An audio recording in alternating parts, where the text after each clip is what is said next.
எர்டிகால ஸ்டாண்டர்டா 6 air bag வந்தாச்சுங்கிறது உங்களுக்கு தெரியும். ஆனா இந்த கார்ல 12 விஷயங்களை அப்கிரேட் பண்ணிருக்காங்க. அதெல்லாம் என்னன்னு உங்களுக்கு தெரியுமா? ஃபர்ஸ்ட் இந்த காரோட லென்த்ங்கிறது 40 mm அதிகமா இருக்கு. சோ ரெண்டாவதா ரியர்ல பாத்தீங்க அப்படின்னா ஸ்பாய்லர் கொடுத்திருக்காங்க. 40 mmங்கிறது வெறும் 4 சென்டிமீட்டர் தான். நிறைய பேர் ஸ்பாய்லர் கொடுத்திருக்கனால அந்த 4 சென்டிமீட்டர் இன்க்ரீஸ் ஆயிருக்கு அப்படின்னு நினைச்சுக்கிறாங்க. பட் நான் வீடியோல காட்டுற இந்த ரீஜனை பார்த்தாலே தெரியும் வைக்கலோட லென்த் இன்க்ரீஸ் ஆயிருக்கிறது.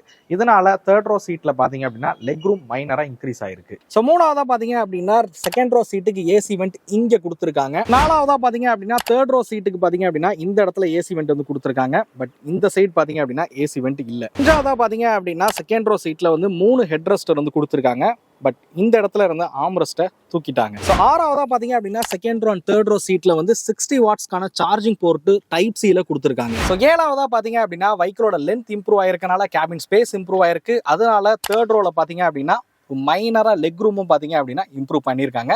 தேர்ட் ரோட கம்ஃபர்ட் பழைய ஜென்ரேஷனை காட்டிலும் இப்ப பெட்டராவே இருக்கு. ஸோ எட்டாவதா பாத்தீங்க அப்படின்னா உங்களுக்கு எல்லா சீட்லயும் வந்து 3.0 ELR சீட் பெல்ட் வந்து கொடுத்திருக்காங்க. ஒன்பதாவதா பாத்தீங்க அப்படின்னா டயர் பிரஷர் மானிட்டரிங் சிஸ்டம் கொடுத்திருக்காங்க. 10ஆவதா 2.5 PM ஃபில்டர் பாத்தீங்க அப்படின்னா கொடுத்திருக்காங்க.